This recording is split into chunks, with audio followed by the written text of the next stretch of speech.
Hello friends, आशा करता हूँ अच्छे होंगे, स्वस्थ होंगे। और इस वीडियो में आज हम अध्याय 6 को लेकर चलेंगे। चैप्टर 6 जो आईपीसी का है उसको लेकर चलेंगे। इसमें आज हम धारा 121 से 130 तक कवर करेंगे, 360 डिग्री के साथ कवर करेंगे। जिनको लालच है सतही ज्ञान का वो चले जा सकते हैं या छोड़कर जा सकते हैं, क्योंकि यहाँ पर तो आपको कम से कम 1 घंटा तो डटना पड़ेगा। 1 घंटे से मुझे लगता है ये वीडियो कम होने वाली है, क्योंकि 360 डिग्री हम पढ़ाते हैं तो उसमें एक बिंदु को पकड़कर घूमना पड़ता है, चारों तरफ से आपको समझाना पड़ता है। मुझे पता है जहाँ पर आप उलझोगे वहाँ से फिर मैं वापस आता हूँ, उसको कॉन्सेप्ट को फिर रिपीट करवाता हूँ और फिर समझाकर फिर आगे आपको बढ़ाता हूँ। यानी ये नहीं है कि चलते चले जाता हूँ। मुझे पता है कि यहाँ पर उलझे होगे आप, तभी फिर मैं वापस आऊँगा उस पॉइंट पर और दोबारा रिपीट करूँगा, दोबारा समझाऊँगा उस कॉन्सेप्ट को। ये वीडियो 360 डिग्री होने वाली है, यानी पूरा जो ब्यौरा है उस आईपीसी में जो अध्याय 6 का है इस वीडियो में आपको मिलने वाला है। हाँ, मेरी यह गारंटी है इस वीडियो के बाद आप किसी से बहस करने के योग्य हो जाएंगे इन चैप्टर पर। मतलब आप जो चैप्टर 6 में करवाने जा रहा हूँ इस पर बहस करने के योग्य हो जाएंगे। आप भले ही आप इसमें 0 स्तर का ज्ञान रखते हो, आपको कुछ नहीं पता हो, लेकिन मेरी यह गारंटी है इस वीडियो के बाद आप कितने से मतलब बड़े से बड़े जो लोग का विद्वान है उससे बेशक बहस कर लेना, आप कॉन्सेप्ट में मात नहीं खाओगे। आप जो कॉन्सेप्ट में आपको अब समझाऊंगा उसमें बिल्कुल मात नहीं खाओगे और हो सकता है उसी को मात दे दो। ठीक है, तो फिर चलिए चलते हैं अब धारा 121 से 130 के बारे में और चैप्टर 6 के बारे में। थोड़ा सा मैं कुछ बिंदु पहले ही लिख देता हूं, जैसे मेरी आदत है हर वीडियो में कि कुछ बिंदु बताता हूं जिनके चारों तरफ वह चैप्टर घूमता है, जिससे आपको समझने में आसानी होती है, रिकॉल करने में आसानी होती है। और आप अगर कहीं कंफ्यूज होते हैं तो वापस उन बिंदु पर आकर आप वहां से फिर अपना रास्ता खोज लेंगे। ठीक है, तो चैप्टर 6 है राज्य के विरुद्ध अपराधों के बारे में। जो राज्य के विरुद्ध अपराध होते हैं उनके बारे में यह चैप्टर है। ठीक है, और इसमें बेसिकली हम धारा 121 से 130 तक लेकर चलेंगे।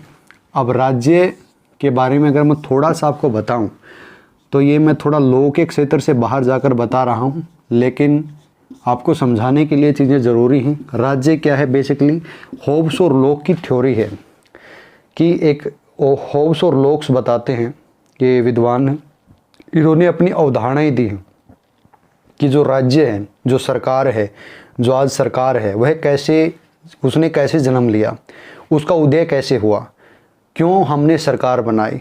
तो यह माना जाता है कि जब शुरुआत में लोग रहते थे, जो समाज था उसमें धीरे धीरे जो है विकास हुआ। विकास होने के बाद फिर झगड़े होने लगे। न्याय के लिए ज़रूरी हुआ और लोगों की शांति के लिए ज़रूरी हुआ कि समूह में से कुछ लोगों को चुना जाए और उनको जो है उस समूह की रक्षा करने का जो है पूरा जो जिम्मेदारी है, जो पूरी जिम्मेदारी है, जो पूरा उत्तरदायित्व उन्हें दिया जाए। वहीं से उदय हुआ राजा का। अब राजा का उदय के लिए 2 कॉन्सेप्ट हैं। पहला कॉन्सेप्ट है कि लोगों ने जो है इकट्ठा होकर एक व्यक्ति को चुना, उसे संधि की कि तुम हमारे सारे अधिकार ले लो और हमारी रक्षा करो। ये थ्योरी है लोक की, संधि वाली, कि संधि की राजा से कि तुम ये चीज़ें ले लो, हमारे अधिकार ले लो, आप जैसे बोलोगे हम वैसे चलेंगे। आप बोलोगे कि सुबह 6 बजे उठना है, सुबह 6 बजे से पहले घर से बाहर नहीं निकलना है तो हम नहीं निकलेंगे। 10 बजे के बाद घर से बाहर नहीं निकला तो हम नहीं निकलेंगे। यानी हमारे अधिकार ले लो, हमारे मौलिक अधिकार जो हों वो ले लो। यहाँ पर मैं थोड़ा संविधान की बात भी समझाऊंगा साथ साथ में। ठीक है, तो यहाँ पर आई लॉक और होब्स की जो थ्योरी है, अवधारणा, ये ऐसे मानते कि राज्य का उदय ऐसे हुआ होगा। अब यहाँ पर लोग क्या बोलते हैं, संधि हुई है, यानी हमारे अधिकार ले लो। नागरिकों ने बोला हमारे अधिकार ले लो और बदले में आप जो हमें बोलोगे हम वही करेंगे, बस हमारी रक्षा करो, हमारे साथ जो न्याय करो, अन्याय मत होने दो, और जो है हमारी बाहरी क्षेत्रों से, बाहरी लोगों से रक्षा करो।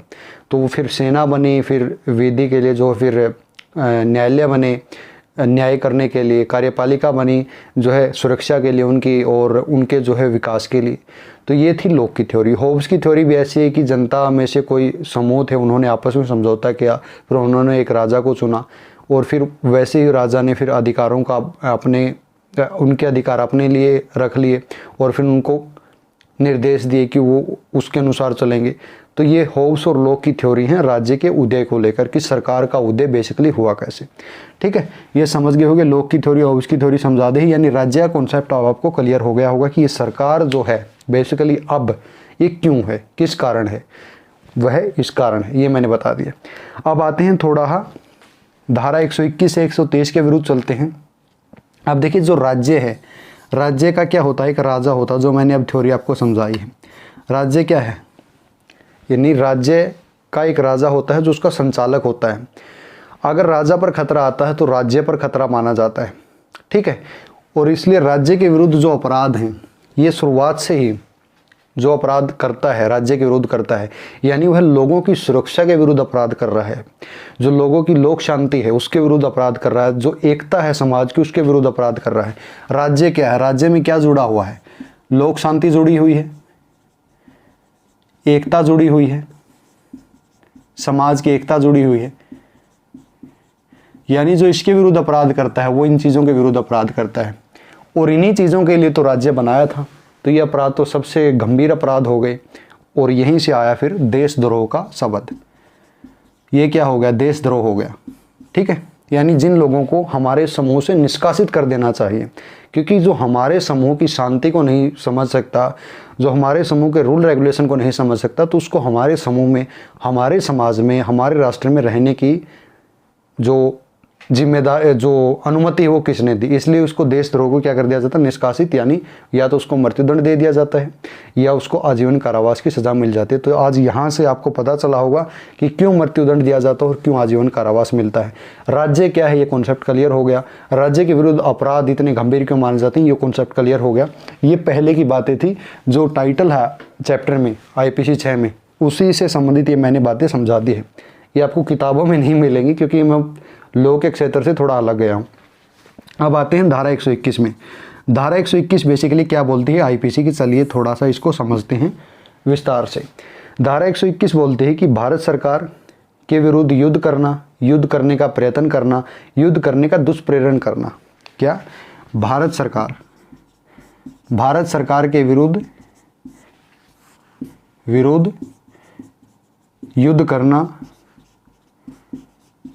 या प्रयत्न करना या दुष्प्रेरण करना। दुष्प्रेरण का मतलब है उकसाना, षड्यंत्र रचना।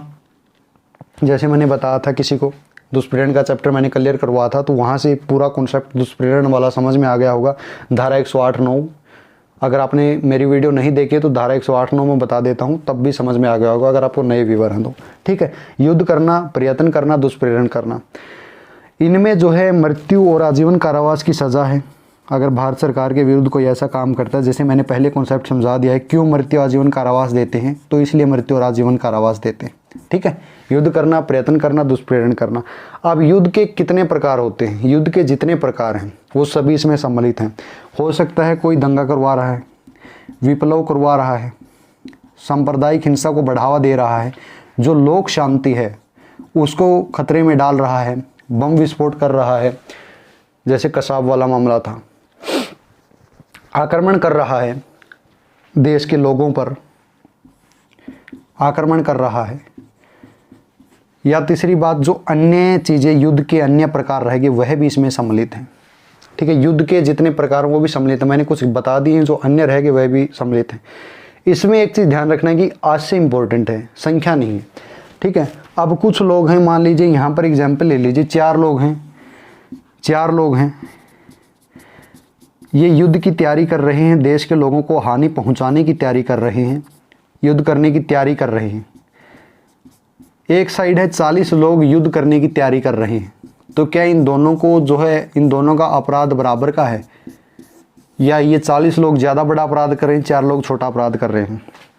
संख्या मैटर नहीं करती। आज से इनका एक समान है तो इनको आजीवन कारावास या मृत्युदंड ही मिलेगा सभी को। आज से क्या है, इनका एक समान है, संख्या मैटर नहीं करती है। ठीक है, संख्या से कोई लेना देना नहीं है।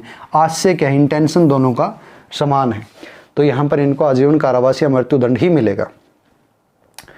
अब एक मामला है, इसमें मैंने जो बता दिया लोक प्रकृति का होना चाहिए, जो उद्देश्य है, मतलब हानि होनी चाहिए लोक प्रकृति वाला, जो मैंने पूरा समझा दिया वही आगे। अब एक जो सिद्धांत है जो चला रहा है आंगल विधि में, आंगल विधि मतलब जो अंग्रेज़ों के कानून हैं उनमें चला रहा, जो उनकी परंपरा है उनमें चली आ रही है, और वहीं से जो है हमारा ज़्यादा जो संविधान है या जो हमारी शासन व्यवस्था है वो बहुत प्रभावित है, क्योंकि अंग्रेज़ों ने बहुत लंबे समय तक यहाँ शासन किया है। तो वहाँ की आंगल विधि में एक व्यवस्था है, एक सिद्धांत है लेवियंग वार सिद्धांत। ठीक है,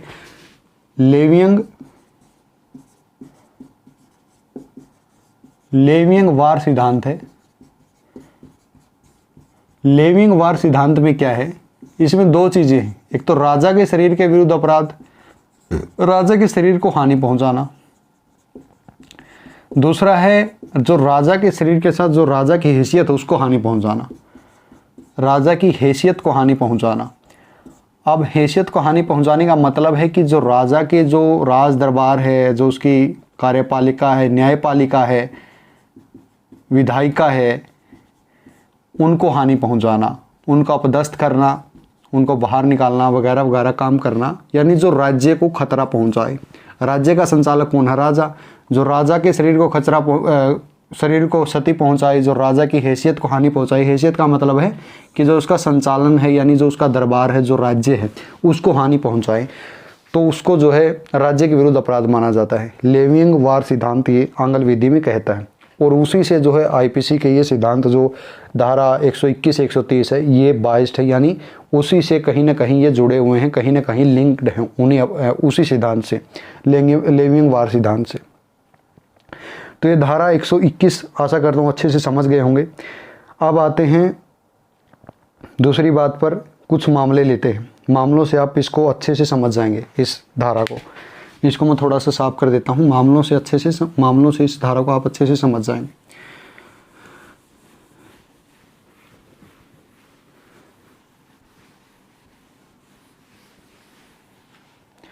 अब एक मामला है कसाब का मामला है, जो स्टेट ऑफ महाराष्ट्र बनाम कसाब का मामला है। मोहम्मद कसाब जो था, स्टेट ऑफ महाराष्ट्र का जो मामला था बनाम स्टेट ऑफ महाराष्ट्र। इसमें आपने पता होगा बम्बई में बम धमाके हुए थे, उसमें बहुत सी लोगों की जान गई थी, बम धमाके हुए थे। तो इसमें इनको मृत्युदंड की सज़ा दी गई, और इसे भारत सरकार के विरुद्ध युद्ध माना गया। क्यों माना गया? क्योंकि मैंने बताया था कि ये ऐसे लोग जो बाहर से आ जाते हैं, जो देश को नुकसान पहुंचाने, हमारे देश को नुकसान पहुंचाने आ जाते हैं, वो भले ही उनके लिए आप कह सकते हैं कि आईपीसी में कोई दंड उल्लेख नहीं है, लेकिन वहाँ पर जो जितना इमोशनल दर से हुआ था मैं उसको बता नहीं सकता। अभी आप देख सकते हैं कितना मतलब बुरी हालत हुई थी, कितने लोगों को मार दिया गया था। तो ऐसी घटनाओं के लिए हम क्या कह सकते, कुछ नहीं कर सकते। मैं थोड़ा इमोशनल हो गया यहाँ पर इस मामले को लेकर, यानी कितने लोगों को इस हरामजादी ने मारा था। तो इसमें जो है मृत्युदंड इसे दिया गया, राज्य के विरुद्ध अपराध माना गया, और इसे मिलना भी चाहिए था मृत्युदंड। मृत्युदंड से अगर कोई ऊपर दंड होता तो वो मिलना चाहिए था, क्योंकि बहुत ही घिनौना काम किया था। अब आते हैं मोहम्मद जमीलुद्दीन नासिर बनाम स्टेट ऑफ वेस्ट बंगाल का मामला है। इसमें क्या किया, मोहम्मद जलीलुद्दीन बनाम वेस्ट बंगाल का मामला है। इसमें क्या किया, पुलिस ने एक जिहादी का इनकाउंटर कर दिया। ठीक है, अब जिहादी का इनकाउंटर कर दिया तो उसके कुछ अभियुक्त थे जो उसके साथी थे, उन्होंने क्या किया कि मिलकर षड्यंत्र रचा। अब षड्यंत्र रचकर जो 5 पुलिसकर्मियों की हत्या कर दी और कुछ को घायल कर दिया। तो क्या पुलिसकर्मियों की हत्या करना या पुलिस स्टेशन जलाना ऐसे करना, क्या यह भी जो है देशद्रोह माना जाएगा? बिल्कुल माना जाएगा। इसे भारत सरकार के विरुद्ध युद्ध माना गया। ठीक है, इसे भारत सरकार के विरुद्ध युद्ध माना गया। क्यों? अब लेवियंग वार जो मैंने सिद्धांत बताया था उसमें मैंने बताया था दूसरा ऑप्शन, राजा की हैसियत पर जो है कोई मतलब निशाना साधना या उसके जो है नुकसान पहुंचाना, क्षति करना, तो राजा की हैसियत में ही आता है पुलिस स्टेशन। कार्यपालिका, कार्यपालिका के नीचे ही है फिर पुलिस स्टेशन, ठीक है। तो उसको नुकसान पहुंचाना ये भारत सरकार के विरुद्ध युद्ध माना गया। अब जैसे एक मूवी का एग्जाम्पल दूं, अब जैसे KGF चैप्टर 2 है, उसमें क्या दिखाया गया है? उसमें दिखाया गया है कि पुलिस स्टेशन को जो रॉकी है वो जला देता है और पुलिस को भयभीत करता है, डराता है। तो यह क्या है? यह देशद्रोह है, यह भारत सरकार के विरुद्ध युद्ध है। भारत सरकार के विरुद्ध यह युद्ध माना जाएगा। धारा 121 यहाँ पर लागू होगी रॉकी पर, ठीक है। तो ये मैं थोड़ा फिल्मी एग्जाम्पल भी दे दिया ताकि आपको दिमाग में ये चीज़ें बसे रहें, आपको याद हो जाए। अब आते हैं धारा 121 कै पर। ये तो मैंने बता दिया, युद्ध करना, युद्ध का प्रेरण करना, युद्ध का दुष्प्रेरण करना। अगर कोई युद्ध का षड्यंत्र रचता है तब क्या होगा? मैंने षड्यंत्र वाला चैप्टर पिछला बताया था 5 के, इसमें भी अगर कोई कहे कि अगर कोई युद्ध का षड्यंत्र मात्र रचता है तो क्या होगा, तो यह भी अपराध है और इसके लिए भी सजा है। युद्ध का षड्यंत्र रचना या प्रयत्न करना, षड्यंत्र रचने का, बाहर से भीतर से किसी प्रकार दुष्प्रेरण करना, भारत के बाहर से या भीतर से किसी प्रकार से, केंद्र सरकार के विरुद्ध हो, राज्य सरकार के विरुद्ध हो, तो उसे आजीवन कारावास या 10 वर्ष तक का कारावास या जुर्माना दोनों हो सकते हैं, ठीक है। अब 2 चीज़ों से यहाँ पर 121 कैम आपको समझाने का प्रयत्न करूँगा। युद्ध का षड्यंत्र करना क्या होता, देखिए धारा 121 का षड्यंत्र करना, युद्ध का षड्यंत्र करना मतलब, कहने का मतलब क्या है? षड्यंत्र करना यानी एक तो क्षति पहुंचाना, अपराध करना, दूसरा है आतंकित करना, डराना। किसको? सरकार को, राज्य सरकार, केंद्र सरकार, उसको आतंकित करना भी जो है इसी श्रेणी में आता है, धारा 121 कै की श्रेणी में आता है। यानी केंद्र या राज्य सरकार को आपराधिक बल द्वारा या प्रदर्शन द्वारा आतंकित करने का षड्यंत्र करना धारा 121 कै के अंतर्गत आता है। वही रॉकी भाई वाला एग्जाम्पल, रॉकी भाई पर फिर वो जो फिल्म में दिखा गया उस पर 121 कै भी लागू होगी, ठीक है, क्योंकि वह आतंकित करने का प्रयास कर रहा है ताकि उसके पास पुलिस ना आए। तो उसमें उसको कितनी सज़ा मिलेगी? उसमें उसको आजीवन कारावास, आजीवन कारावास या 10 वर्ष की सज़ा, 10 वर्ष तक की सज़ा प्लस जुर्माना, ये सज़ा उसको मिल सकती, ठीक है। षड्यंत्र 2 तरीके से हो सकता है, आपराधिक बल द्वारा, ठीक है, आपराधिक बल द्वारा सरकार को आतंकित करना है, क्षति पहुंचाना, मैंने बता दिया, या दंडनीय अपराध को कारित करने का षड्यंत्र, जो पहले 121 में मैंने अपराध बताया है उससे संबंधित कोई षड्यंत्र रचा जाता है सरकार को हानि पहुंचाने की, देश को हानि पहुंचाने की, तो भी वह 121 कै के अंतर्गत आता है, ठीक है। षड्यंत्र रचना मात्र ही यहाँ पर 10 साल की सज़ा या आजीवन कारावास की सज़ा के लिए पर्याप्त है। वहाँ पर अपराध होने के बाद मृत्युदंड मिल रहा है, यानी षड्यंत्र रचने के बाद अपराध कर दिया। तो यहाँ पर अगर अपराध नहीं हुआ, यानी आपने देश के विरुद्ध सिर्फ षड्यंत्र रचा, आप ऐसा नहीं करेंगे, मैं सिर्फ एग्जाम्पल के लिए बता रहा हूँ, यहाँ पर डिस्क्लेमर पहले ही दे देता हूँ, आप ऐसे लोग नहीं है, मुझे पता है, मैं सिर्फ पढ़ाने के उद्देश्य से यहाँ बता रहा हूँ। यानी अगर कोई, आप छोड़ दीजिए, मैं वैसे बोल रहा हूँ, अगर कोई व्यक्ति मान लीजिए ये षड्यंत्र मात्र रचता है तब भी वह अपराधी हो जाएगा धारा 121 कै का, यानी मात्र षड्यंत्र रचना, योजना बनाना ऐसे गलत कामों की, देश के विरुद्ध कामों की, तो वह 121 का भागी हो जाएगा, उसको आजीवन कारावास मिल सकता है या 10 वर्ष की सज़ा हो सकती है। अब आते हैं धारा 122 पर। धारा 122 कहती है कि जो लोग भारत सरकार के विरुद्ध युद्ध करने के आशय से आयुध आदि संग्रह करते हैं, आयुध के हो गया, गोला बारूद हो गया, या लोगों को इकट्ठा करना हो गया, या ऐसी तैयारी करते हैं, तो उसके लिए जो मैक्सिमम 10 वर्ष की सज़ा है। धारा 122 क्या बोलती है? धारा 122 बोलती है कि जो लोग आयुध संग्रह करते हैं, आयुध संग्रह करते हैं आशय, किस आशय से? भारत सरकार के विरुद्ध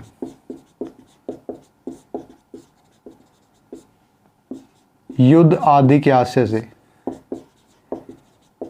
तो वह धारा 122 के भागी हो जाएंगे। आयुध संग्रह में अन्य चीज़ें भी संग्रह होगी, जैसे गोला बारूद, लोगों को इकट्ठा करना, गोला बारूद या अन्य चीज़ें जो उस चीज़ को सपोर्ट करे, जो घटना को अंजाम देने के लिए उस चीज़ को सपोर्ट करे, यानी जो तैयारी से रिलेटेड है, आयुध हथियारों की तैयारी से रिलेटेड है, उसको करना अगर हो जाती है वह तैयारी ठीक है, उसका प्रयास करना मात्र भी यहाँ पर दंड का भागी बना देता है। और सज़ा कितनी है? मैक्सिमम 10 वर्ष तक की सज़ा हो जाएगी प्लस जुर्माना। ठीक है, 10 वर्ष तक की सज़ा और जुर्माना। यहाँ पर एक फिल्म वाला एग्जाम्पल लेते हैं। जैसे कुछ फिल्मों में होता है कि सरकार के विरुद्ध या राजनीतिक दलों के साथ कुछ लोग जुड़ जाते हैं, जुड़ने के बाद जो वह हथियार इकट्ठा कर लेते हैं, या जब राजनीतिक दल दंगों को भड़कावा देते हैं, सांप्रदायिक हिंसा को भड़कावा देते हैं, कुछ राजनीतिक दल, मैं किसी का नाम नहीं ले रहा हूँ, लेकिन भड़कावा देते हैं, तो अपने हथियार उठा कर लाते हैं, या उनके घर पर पुलिस को हथियार मिल जाते हैं, AK-47 मिल जाती है, तो वो यहाँ पर भागी हो जाएंगे। भारत सरकार के विरुद्ध हथियार उठाने की धारा 122 लागू हो जाएगी। ठीक है, क्योंकि वो लोक शांति को भंग कर रहे हैं और ये आयु जो हथियार हैं ये मात्र पर्याप्त हैं ये स्पष्ट करने के लिए, या उनका कुछ ना कुछ लिंक मिल रहा है, तो ये लागू हो जाएगी धारा लागू। जैसे फिल्मों में आपने देखा होगा कई बार, तो मैं फिल्मों वाला एग्जाम्पल फिर यहाँ पर दे रहा हूँ ताकि आप आसानी से समझ सकें इस चीज़ को। अब धारा 123 में आते हैं। धारा 123 युद्ध करने की परिकल्पना को सुकर बनाने के आशय से छिपाना। अब छिपा कैसे सकते हैं? 2 तरीके से छिपा सकते हैं। धारा 123 पर आइए। यानी जो युद्ध को सुकर बनाए, आसान बनाए, भारत सरकार के विरुद्ध युद्ध को सुकर बनाना यानी आसान बनाना। और जैसे कोई षड्यंत्र चल रहा है, किसी ने सुन लिया, या कोई षड्यंत्रकारियों को अपने घर में आश्रय दे रहा है, छिपा रहा है, या कोई लोक सेवक है, उसको पता है कि षड्यंत्र कर रहे हैं, उसके बाद उसका कर्तव्य है, जैसे कोई पुलिस वाला है, उसका कर्तव्य है सुरक्षा करना, लोक शांति को बनाए रखना। अगर उसको पता चलता है लेकिन वो फिर भी कुछ नहीं करता है, तो यहाँ पर वह दोषी है, उस पर यह लागू होगी। ठीक है, यानी युद्ध करने की परिकल्पना को छिपाना। परिकल्पना यानी जो षड्यंत्र चल रहा है उसको छिपाना। अगर आपको पता चल जाता है तो आपका यह दायित्व है कि आप बताएं, अगर नहीं बताते हैं तो आप भागी हो जाएंगे, आपको दंड मिलेगा। कैसे? 2 तरीके से, कार्य द्वारा या लोप द्वारा। छिपाया किस तरीके से? ज़्यादा युद्ध को सुकर बनाने किस प्रकार? छिपाकर, परिकल्पना को छिपाकर, षड्यंत्र की परिकल्पना को छिपाकर। छिपाया 2 तरीके से जा सकता है। एक तो कार्य द्वारा, जैसे मैंने बताया आपने कोई काम नहीं किया, आप वहाँ से चल दिए, कार्य द्वारा। या आपने घर में आश्रय दे दिया और पुलिस को मिथ्या साक्ष्य दे दिया कि यहाँ पर कोई नहीं है, ये हो गया कार्य द्वारा।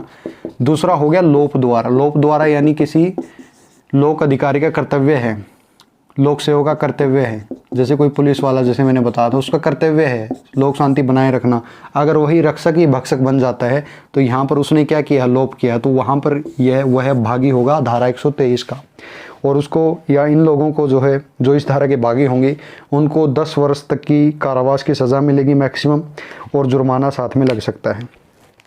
तो इसको थोड़ा मैं साफ कर देता हूँ। तब तक अगर चैनल को आपने सब्सक्राइब नहीं किया है तो सब्सक्राइब कर दीजिए। अगर नहीं करना चाहते हैं तो मैं कुछ नहीं कह सकता, फिर आप डिसलाइक ही करेंगे, मुझे पता है। अगर सब्सक्राइब नहीं कर सकते तो इसका मतलब है आपको मेरे प्रति कोई दिली प्रेम नहीं है। आप सिर्फ यहाँ पर पता नहीं मुझे फिर कैसे, अगर आप इतना भी मेरे लिए नहीं कर सकते, मैं आपके लिए इतनी मेहनत कर रहा हूँ, या लाइक नहीं कर सकते या शेयर नहीं कर सकते। चलिए अब आगे चलते हैं धारा 124 पर। धारा 124 क्या बोलती है कि किसी विधिपूर्ण शक्ति का प्रयोग करने के लिए विवश करने, उसको प्रयोग अवरोधित करने के आशय से राष्ट्रपति, राज्यपाल आदि पर हमला करना। यानी इसमें जो संचालक हैं राज्य के, धारा 124 में जो संचालक हैं राज्य के, राष्ट्रपति, राज्यपाल जो संचालक हैं, इन पर हमला करना, आतंकित करना किस आशय से? किस आशय से? कोई काम करवाने के आशय से, कि कोई काम करवाने के विवश करने के आशय से, विवश करने इनको कि तुम ये काम करो, आप ये काम करो। दूसरी बात है उनका अवरोध करना, प्रयत्न करना, उनका सदोष अवरोध करना।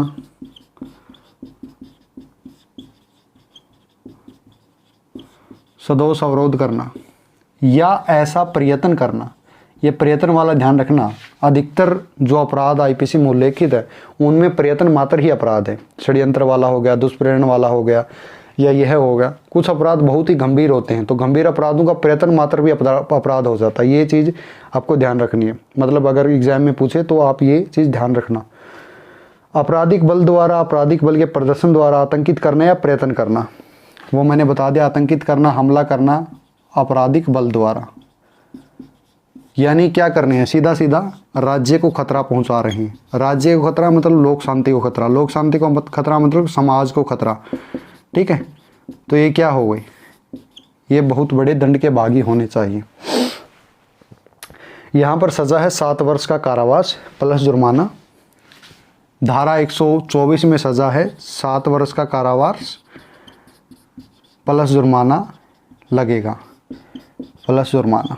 ठीक है, धारा 124 हो गई। अब आते हैं धारा 124 कै राजद्रोह। राजद्रोह का क्या मतलब है, जो डायरेक्ट, जो समाज की लोक शांति, ये तो इनडायरेक्ट कर रहे थे, राज्य को राष्ट्रपति को पहुंचाकर इनडायरेक्ट कर रहे थे। जो डायरेक्ट, धारा 124 का यही समझा देता हूं, तो डायरेक्ट इस समाज की लोक शांति को भंग करता है किसी भाषा के माध्यम से, मतलब बोलकर, लिखकर, संकेतों के माध्यम से, संकेतों को माध्यम से उकसाता है लोगों को, या जो है राष्ट्र के खिलाफ साजिश करता है। जो सरकार है स्थापित, यहाँ पर विधि द्वारा जो स्थापित सरकार है, इस समाज की विधि द्वारा जो स्थापित सरकार है उसको हटाने का प्रयास करता है, या उसके विरुद्ध जो है ऐसे भाषण देता है जो अवमानना पैदा करते हों, जो घृणा पैदा करते हों। ठीक है, या ऐसा प्रयास करता है।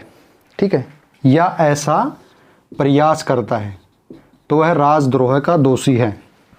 लेकिन यहाँ पर एक चीज़ ध्यान रखना है कि कोई व्यक्ति अगर सरकार की आलोचना करता है, उसमें सरकार को हटाने की, या सरकार जो स्थापित है हमारे समाज में, या जो समाज की शांति के लिए बनाई गई है, उसको हटाने का प्रयास नहीं करता है, यानी उसकी घृणा उसके आशय में नहीं, इंटेंशन में नहीं है, अवमानना नहीं करता है, उसकी इंटेंशन अवमानना करना नहीं है, या जो है अप्रीति, यानी अप्रीति का मतलब है अभक्ति, जितनी देश के प्रति शत्रुता हो सकती है उसको बोलते हैं, और जो समस्त भावनाएं होती हैं उनको बोलते हैं अप्रीति।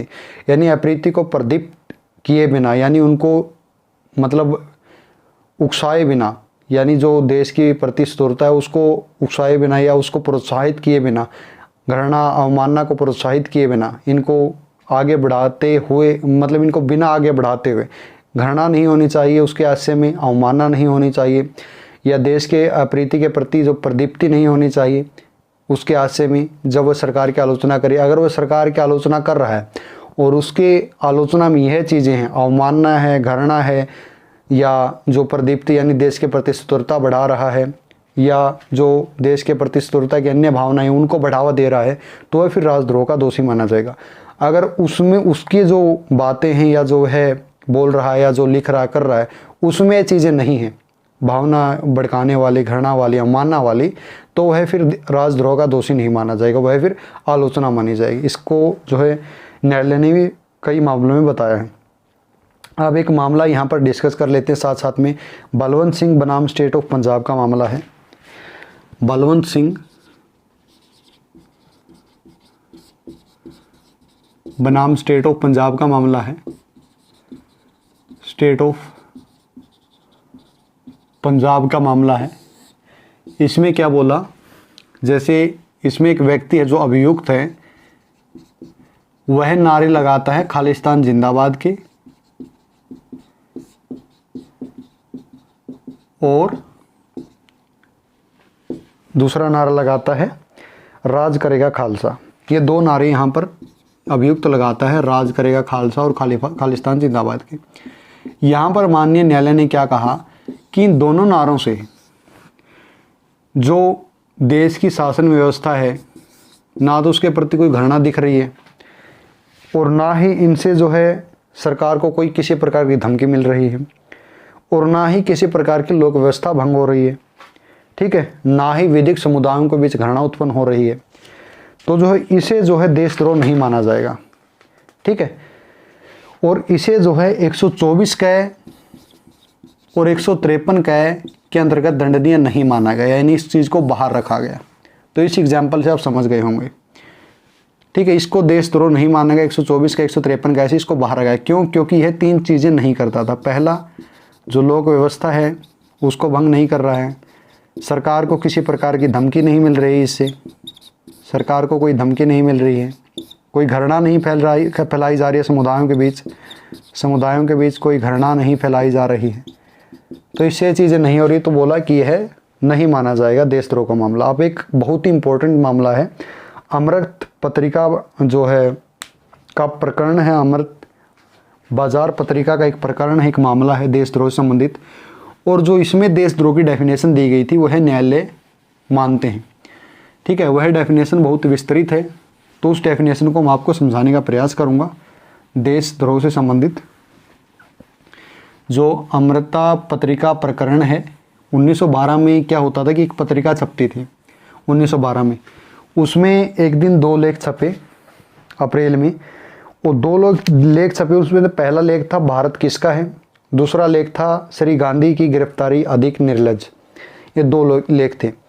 इन लेखों में क्या कहा गया था कि जो भारत किसका, इसके बारे में बताया गया था। तो इसमें जो है, जो यह पत्रिका के संपादक वगैरह थे, देशद्रोह का इस पर जो है मुकदमा चलाया गया, जो प्रेस अधिनियम था उसके अधीन मुकदमा चलाया गया। तो इसमें माना गया कि देशद्रोह की डेफिनेशन क्या है, ठीक है। और इसमें कहा गया कि जो प्रयोग किए गए शब्द हैं, जो अमृत पत्रिका का मामला है, इसको मैं समझाने का प्रयास करता हूँ। जो देशद्रोह की इसमें डेफिनेशन दी गई उसको समझाने का प्रयास करता हूँ। इसमें क्या था कि जैसे 2 लेख छपे थे, ये 2 लेख ध्यान रखना इम्पोर्टेंट है कि पहला लेख था भारत किसका है, और श्री गांधी की गिरफ्तारी अत्यंत निर्लज। ये 2 लेख थे, इन लेखों के नाम थे, शीर्षक थे। इसमें क्या बोला गया कि जो शब्द प्रयोग किए गए हैं उनसे, और जो भाषा प्रयोग की गई है, यानी कैसे पता चलेगा कि यह देशद्रोह है, कैसे पता चलेगा कि वह जो बोल रहा है वह देशद्रोह की साजिश कर रहा है या देशद्रोह का मुकदमा उस पर रहेगा, कैसे पता चलेगा। इसने बोला कि जो भाषा है, माननीय न्यायालय ने कहा कि जो भाषा प्रयोग की जा रही है और जो शब्द प्रयोग किए जा रहे हैं उनसे आशय पता चलेगा, जो लेखक है उसका आशय पता चलेगा लेखक का। यानी जो भाषा है और जो शब्द हैं, अगर वह घृणा में हैं, सरकार के विरुद्ध उकसा रहे हैं, अवमानना वाले हैं, शत्रुता बढ़ा रहे हैं, सरकार के विरुद्ध शत्रुता वाले हैं, उनका भाव ऐसा है, तो यह माना जाएगा देशद्रोह का मामला है। दूसरी जो बात है वो कैसे पता चलेगा, इसी को आगे बढ़ाते हुए कि जब ये शब्द कोई पढ़ेगा, जब ये भाषा जो पढ़ेगा और जो पढ़ने वाला, या जब कोई ऐसा बोल रहा है तो उसको सुनने वाला जो उन शब्दों का अर्थ समझेगा, उस भाषा का अर्थ समझेगा, उस लेखनी का अर्थ समझेगा, उससे पता चलेगा कि यह देशद्रोह का मामला है, ठीक है। अगर सामान्य व्यक्ति उनका प्रयोग समझता है देशद्रोह जैसा, यानी शत्रुता वाली भावना अगर आती है सामान्य व्यक्ति को पढ़कर, तो वह देशद्रोह का मामला माना जाएगा।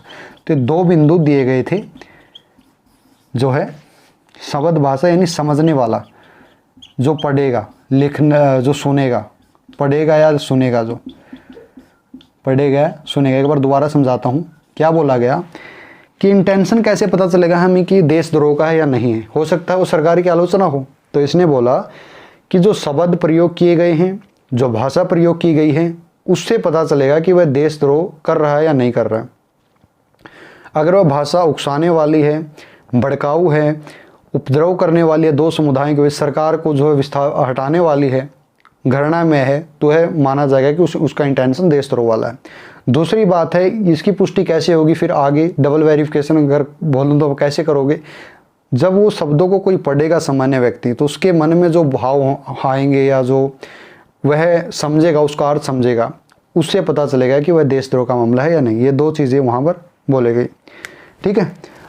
ये जो 124 कै वाला मामला है, ये पूरा मैंने आपको स्पष्ट कर दिया है। एग्जाम्पलों के साथ स्पष्ट कर दिया है। जो मैंने खालिस्तान वाला एग्जाम्पल दिया, फिर ये दूसरा अमृत पत्रिका वाला एग्जाम्पल दिया, स्पष्ट हो गया होगा। अब आते हैं धारा 125 पर, और धारा 125 क्या कहती है, चलिए देखते हैं।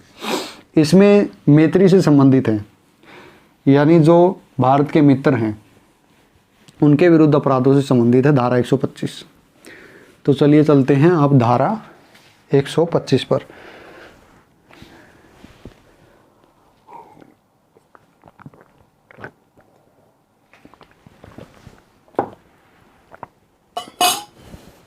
धारा 125 है कि भारत सरकार से मैत्री रखने वाली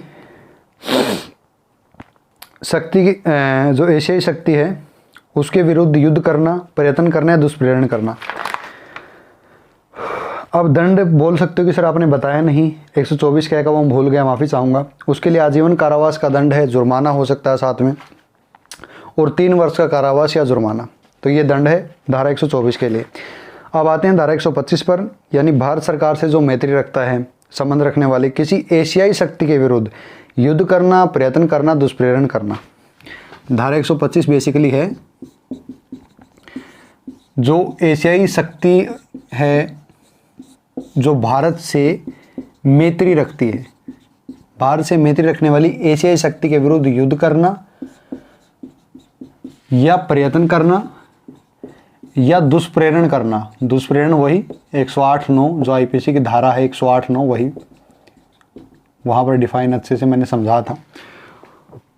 तो वह दंड का भागी माना जाएगा, उसे आजीवन कारावास मिल सकता है, आजीवन कारावास प्लस जुर्माना, 7 वर्ष तक का कारावास प्लस जुर्माना या सिर्फ जुर्माना। ठीक है, क्या क्या सज़ा मिल सकती है, दंड क्या मिल सकता है? आजीवन कारावास प्लस जुर्माना, 7 वर्ष का कारावास प्लस जुर्माना या सिर्फ जुर्माना। ठीक है, यह सज़ा मिल सकती है। अब आते हैं धारा 126 पर। भारत सरकार के साथ शांति का संबंध रखने वाली शक्ति के राज्य क्षेत्र में लूटपाट करना। आप देखिए जो बेसिकली अगली धाराएं आने वाली हैं वो आने वाली हैं पंचशील के सिद्धांतों के जैसी। मतलब जो पंचशील के सिद्धांत हैं उसमें क्या है कि हम क्या करेंगे, हम पहले किसी पर ना तो हमला करेंगे, किसी देश पर हम ना किसी देश पर पहले हमला करेंगे। दूसरी बात है कि हम जो अंतर्राष्ट्रीय संबंध हैं उनमें शांति बनाने का प्रयास करेंगे। हम जो एक दूसरे की जो एकता संप्रभुता का सम्मान करेंगे, हम उनके आंतरिक मामलों में दखल नहीं देंगे। ये कुछ सिद्धांत पंचशील के, यानी जो सिद्धांत माने गए हैं जो अंतर्राष्ट्रीय जो कूटनीतिक स्तर है वहाँ पर माने जाते हैं या चलाए जाते हैं। जो हमारे जो कूटनीतिक हैं, विदेशी कूटनीतिक हैं, वह भी यह सिद्धांत लेकर चलते हैं पंचशील वाले जो मैंने अभी बताए हैं। तो उन्हीं के आधार पर उन्हीं सिद्धांतों को जो है सुरक्षित रखने के लिए और अपनी छवि अंतर्राष्ट्रीय स्तर पर अच्छी बनाए रखने के लिए ये जो आईपीसी में प्रोविज़न किए गए हैं दंडों के, यानी अगर कोई व्यक्ति ऐसा करता है तो उसको रोका जा सके, उसको दंडित किया जा सके, ताकि पंचशील को ठेस ना पहुंचे या अंतर्राष्ट्रीय स्तर पर जो हमारी कूटनीति है, जो हमारी छवि है, उसको कोई ठेस ना पहुंचे। तो इसलिए बेसिकली प्रोविज़न किए गए हैं। अब इसमें भारत सरकार से मैत्री रखने वाले ये एशियाई शक्ति के बारे में आ गया। अब धारा 126 बेसिकली बोलती है कि मैत्री जो रखता है भारत सरकार से उसके राज्य क्षेत्र में लूटपाट करना या तैयारी करना। ठीक है, मैत्री रखता है जो भारत से, मैत्री रखता है जो भारत से जो राज्य उसके राज्य क्षेत्र में लूटपाट करना या तैयारी करना। तो उसके लिए कितना दंड मिलेगा? उसके लिए बेसिकली दंड मिलेगा 7 वर्ष तक का कारावास प्लस जुर्माना। 7 वर्ष तक का कारावास प्लस जुर्माना, और जो संपत्ति लूटी गई है उसको जब्त कर लिया जाएगा, जिन हथियारों का प्रयोग हुआ है उनको जब्त कर लिया जाएगा। तो ये बेसिकली धारा 126 है। अब आते हैं धारा 127 पर। अब धारा 125-26 के तहत कोई युद्ध करता है विदेशी शक्ति से, विदेशी हमारी जो राष्ट्र की मैत्री शक्ति है अंतर्राष्ट्रीय स्तर पर, उसके क्षेत्र में लूटपाट कर मतलब लेकर आ जाता है, उसके बाद लूटे हुए सामान को बेचता है। तो अब जिनको ये सामान बेचा जाएगा उनके बारे में धारा 127 बताती है कि जो 125-26 में वर्णित युद्ध या लूटपाट द्वारा ली गई संपत्ति, यह जानते हुए कि यह लूटपाट और युद्ध के द्वारा लाई गई है, यहाँ पर मैं थोड़ा सा साफ कर देता हूँ, फिर स्पष्ट करूँगा आपको। धारा 127,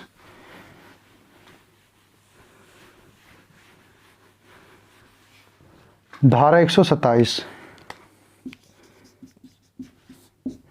यानी जो 125 और 126 के तहत युद्ध, लूटपाट से जो संपत्ति लूटी गई है उसको कोई खरीदता ही है जानते हुए, जानते हुए ध्यान रखना, ये जानते हुए शब्द मेंशन है, जानते हुए खरीदता है। अनजाने में खरीद लेता है तब सजा नहीं है, जानते हुए खरीदता है तो उसको सजा दी गई है 127 में। ठीक है, और कितनी सजा दी गई है? 7 वर्ष तक का कारावास प्लस जुर्माना, 7 वर्ष तक का कारावास प्लस जुर्माना, और जो संपत्ति उसने खरीदी थी उसको जब्त कर लिया जाएगा। तो ये चीज़ें 127 में है। यहाँ पर शब्द ध्यान रखना, जानते हुए खरीदी हो। ठीक है, ये ध्यान रखना है, मेंशन आईपीसी में। अब धारा 128 में आते हैं, लोक सेवक का स्वेच्छा राज कैदी युद्ध कैदी का निकल भागने देना।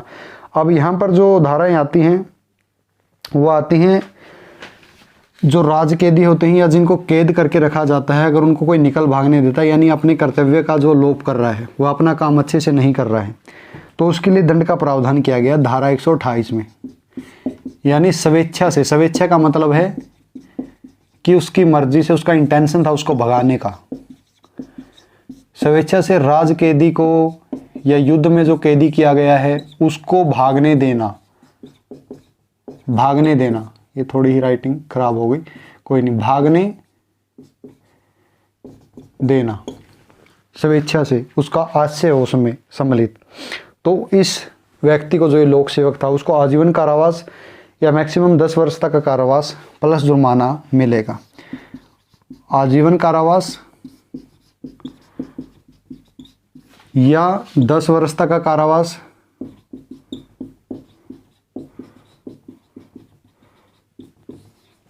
और जुर्माना दोनों में ही लगेगा, साथ में प्लस कर लो जुर्माना, इसमें भी लगेगा और इसमें जुर्माना साथ में लगेगा। ठीक है, तो ये था धारा 128 के बारे में। बातें हैं धारा 129 के बारे में। धारा 129 में है, उपेक्षा से लोक सेवक का ऐसे कैदी का निकल भागना सहन करना, यानी लापरवाही बरतना। धारा 129 और 128 में कंफ्यूज नहीं होना है, मैं थोड़ा समझाऊंगा। यानी लोक सेवक का जो है, जो भाग गया है कैदी, उससे निकलकर, उसकी उपेक्षा के कारण, उसकी ध्यान न देने के कारण, उसकी लापरवाही के कारण भागने के बाद भी कुछ काम न करना, उसको सहन करना, भागने देना। लोक सेवक की उपेक्षा के कारण, उपेक्षा के कारण कैदी का निकल भागना सहन करना, कैदी का निकल भागना सहन करना, यानी लापरवाही बरतना और भागने के बाद भी कुछ प्रतिक्रिया नहीं करना, जो उसका कर्तव्य था वो नहीं निभाना, उसको ना पकड़ना। तो वह 129 का भाग ही हो गया। इसमें जो 129 में लोक सेवक को दंड का प्रावधान किया गया है, और इसमें जो है डिफरेंट कौन सा है, जो 128 129 के लिए, जो 129 में है दंड केवल लोक सेवकों के लिए, दंड की व्यवस्था केवल लोक सेवकों के लिए। ठीक है, लोक सेवक की परिभाषा मैंने बताई थी, कौन होते हैं लोक सेवक, अध्याय 2 में बताई थी, उसमें आपको देखना चाहिए। इसमें जो दंड व्यवस्था सभी के लिए है, तो यह मुख्य डिफरेंट इन दोनों में है। ठीक है, दंड व्यवस्था लोक सेवकों के लिए, उसमें सभी के लिए। इसमें सादा कारावास हो सकता है 3 वर्ष तक का प्लस जुर्माना। सजा क्या मिलेगी धारा 129 में? सादा कारावास कितने वर्ष तक का? 3 वर्ष तक का प्लस जुर्माना। ठीक है, ये इसमें सजा मिलेगी धारा 129 में। अब आते हैं धारा 130 में कि सर मान लीजिए वो कैदी भाग निकला जेल से, अब उसको आगे कोई उसकी प्रेमिका मिल गई और प्रेमिका के घर वालों ने उस कैदी का साथ दिया और उसको घर में रख लिया, तो अब क्या मामला बनेगा? अब इनके प्रेमिका के घर वालों को कैसे उठाएगी पुलिस और कौन सी धारा लगाएगी? अब ये आप बताइए हमें। तब धारा 130 आती है, धारा 130 आती है। धारा 130 में बेसिकली कहा गया है कि जो भागे हुए कैदी की सहायता करेगा, भागे हुए कैदी की सहायता करेगा या भागने के बाद अब मान लीजिए पुलिस उसको पकड़ने आई, उसको पता चल गया कि ये प्रेमिका के घर में छिपा हुआ, मैं एग्जांपल दे रहा हूँ, पुलिस पकड़ने आई, प्रेमिका ने उसको, जो पुलिस को रोका, प्रतिरोध किया, तो अब इसको भी उठा लेंगे, प्रेमिका को भी, इसके घर वालों को भी उठा लेंगे और धारा 130 इन पर लगा देंगे। ठीक है, क्योंकि ये इसके भागी हो गए, प्रतिरोध किया या उसको बचाया या उसको संरक्षण दिया, अपने घर में आश्रय दिया, तो यह धारा 130 के भागी माने जाएंगे। साथ में अगर ये छुड़ाते हैं जेल से या भगाने में मदद करते हैं, मान लीजिए अब दूसरा एग्जाम्पल लेते हैं, कोई जेल से किसी को भगा देता है, कोई छुड़ाता है, जेल से छुड़ाने में मदद करता है, उत्प्रेरित करता है जेल से भागने के लिए, ठीक है, उत्प्रेरित करता है जेल से भागने के लिए, तो ये सभी व्यक्ति जो बाहर हैं अपराधी के, जो अपराधी को बाहर से सहायता दे रहे हैं, वो 130 के भागी माने जाएंगे। अपराधी को बाहर से सहायता दे रहे हैं, किसी प्रकार की सहायता होगी, भागने के बाद वाली सहायता होगी या भागने से पहले उसको प्रेरित करने का काम हो गया, उसको छुड़ाने का काम होगा, दीवार तोड़ने का काम होगा, वगैरह वगैरह, फिल्मों में देखा होगा। ये इस प्रकार की जो सहायता कर रहे हैं वह धारा 130 के अधीन जो है दंडनीय होगा, मतलब उनको दंडित किया जाएगा। और कितना दंड उनको मिलेगा? उनको मिलेगा आजीवन कारावास या 10 वर्ष तक प्लस जुर्माना। कितना दंड मिलेगा? आजीवन कारावास 10 वर्ष तक का या 10 वर्ष तक का कारावास प्लस जुर्माना, ये चीज़ें उनको मिलेंगी। ठीक है। अब यह भी कह सकते हैं कि सर ये मामला बताइए कि मान लीजिए कोई युद्ध है, मतलब कोई युद्ध कैदी, राज कैदी है, पैरोल पर बाहर आ गया। पैरोल पर बाहर आने के बाद उसको पुलिस ने बोला था कि आपको जो है आपके गांव से बाहर नहीं जाना है। वह व्यक्ति अपने गांव की बजाय दूसरे स्टेट में चला जाता है, तो क्या यह भी उसी प्रकार माना जाएगा कि जैसे वह वहाँ जेल से भागा हो, या दोनों अलग अलग धाराओं में मेंशन होंगे, या दोनों के लिए अलग अलग धारा हैं, या दोनों को अलग अलग धाराओं के अधीन दंडनीय बनाया जाएगा? नहीं, वह 130 के अंतर्गत ही आएगा। वह ऐसे ही माना जाएगा जैसे वह जेल से भागा हो, क्योंकि वह जो सीमा बताई गई थी पुलिस ने, अगर वह उससे बाहर चला जाता है यानी उसने उल्लंघन किया है नियमों का, तो वह ऐसे ही माना जाएगा जैसे वह जेल से भागा हो, तो धारा 130 वहाँ पर लागू होगी उस पर। ठीक है। तो अगला क्या ध्यान रखना है, कोई पैरोल पर है, पैरोल पर है, और जो पैरोल पर सीमा दे रखी है, एक लिमिट दे रखी है अक्षेत्र की, उस लिमिट से, उस सीमा से बाहर जाता है, अक्षेत्र सीमा क्षेत्र से बाहर जाता है, जो मेंशन है, जो सीमा क्षेत्र उससे जो मेंशन है उससे बाहर जाता है, तो वह जो है 130 के अंतर्गत दंडनीय है। वह ऐसे माना जाएगा जैसे वह जेल से भागा हुआ है। ठीक है, क्योंकि उसने उल्लंघन किया है और उसका इंटेंशन यहाँ पर दिख रहा है अगर वह जा रहा तो ये धारा 130 थी। अब ये कंप्लीट हो गई है। अब बोल सकते हैं कि सर आपने इतना लिखवा तो दिया, हमें इनके नोट्स भी दे दीजिए। तो इन चीज़ों के जो मैंने पूरी धाराएं करवाई हैं 121 से 130 लगे, इसके नोट्स आपको मेरे टेलीग्राम चैनल पर मिलेंगे। टेलीग्राम चैनल का लिंक जो है डिस्क्रिप्शन में आपको मिलेगा, डिस्क्रिप्शन में जाइए, टेलीग्राम चैनल का लिंक मिलेगा, वहाँ पर क्लिक कीजिए। अगर नहीं मिल रहा है तो टेलीग्राम पर जाइए, वहाँ पर इंडिया ऑक्सफोर्ड सर्च कीजिए, मेरा चैनल आ जाएगा, उसको ज्वाइन कर लीजिए। वहीं पर मैं PDF इस जो नोट्स हैं सारे उनकी डाल दूंगा और आपको कोई परेशानी नहीं होगी, आसानी से समझ में आ जाएंगे अगर इस वीडियो को आपने अच्छे से देखा होगा, अच्छे से समझा होगा, और जो मैंने बताए हैं पॉइंट, जो चीज़ें मैंने लिखी थी बोर्ड पर उनको ध्यान में रखा होगा, जो पहला कॉन्सेप्ट मैंने राज्य का बताया था उसको क्लियर किया होगा, तो पूरा जो चैप्टर है, जो छठा चैप्टर है, इसमें आप बादशाह हो गए होंगे। अब इनको आप चुटकियों पर घुमा रहे होंगे इन धाराओं को। ठीक है, कोई धारा चुटकियों पर ऐसे घुमा रहे होंगे ACP प्रतिबंध की तरह। तो इसमें अब कोई समस्या आपको नहीं आने वाली है, क्योंकि मैंने बिल्कुल बारीकी से कॉन्सेप्ट के हिसाब से हर एक धारा को आपको कवर करवाया है। चैप्टर के शीर्षक से लेकर चैप्टर के अंतिम फुल स्टॉप तक हर चीज़ को बारीकी से समझाया है, कॉन्सेप्ट के साथ समझाया है, वह चीज़ क्यों है और वह क्यों नहीं है, ये चीज़ें भी बताई हैं। आजीवन कारावास है तो क्यों है, राज्य के विरुद्ध है तो क्यों है, क्यों राज्य बना, सभी चीज़ें जो जिनके सवाल आपको, मतलब जिनकी जो पड़ताल आपको किताबों में करने की ज़रूरत नहीं है, अगर आप करते किताबों में तो ये सवाल नहीं मिलेंगे, जनरली आपको बहुत कंगालना पड़ेगा। ठीक है, तो वो चीज़ें मैंने बिल्कुल क्लियर आपको कर दी हैं। अब अगला चैप्टर 7 कवर करेंगे, जो चैप्टर 7 है वो कवर करेंगे, और जो चैप्टर IPC के बचे हैं वो मैं लगातार कवर करवाऊँगा, क्योंकि मैंने एक बार कहा था कि शुरुआत में अगर मैंने एक बार चैप्टर 1 से शुरू किया तो फिर मैं पूरी IPC करवाऊँगा, उसमें मैं लगा हुआ हूँ। मैंने पहले भी जो 6 चैप्टर 5 चैप्टर हैं वो इतनी ही गहराई से, इतनी डेप्थ से, इतनी कॉन्सेप्चुअल के हिसाब से करवाई, कोई चैप्टर अधूरा नहीं छोड़ा है, वो इतने ही कॉन्सेप्चुअल हैं। तो फिर मिलते हैं अगली वीडियो में। इस वीडियो को यहीं पर मैं समाप्त करना चाहूँगा, और अब मुझे जाने की अनुमति दीजिए, मेरा भी गला बैठ गया बोल बोल कर।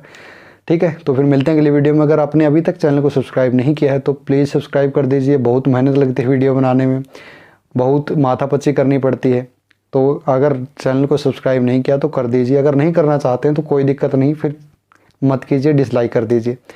तो फिर मिलते हैं अगली वीडियो में। बने रहिए, जुड़े रहिए। अगर आपको अन्य चैप्टर देखने आईपीसी के तो डिस्क्रिप्शन में लिंक मिल जाएगा। आईपीसी सीआरपीसी की प्लेलिस्ट है वो मिल जाएगी डिस्क्रिप्शन में, उस पर जाइए और सारे चैप्टर मेरे जो पिछले हैं 5 के 5 चैप्टर जो आईपीसी के मैंने इतनी डेप्थ से करवाए उनको देख लीजिए। आईपीसी में आप बादशाह हो जाएंगे। तो इसी के साथ अब इसको मैं साइड करता हूँ और अपना अंतिम वाक्य बोलता हूँ। फिर मिलते हैं अगली वीडियो में, तब तक बने रहिए, जुड़े रहिए। जय हिंद, जय भारत।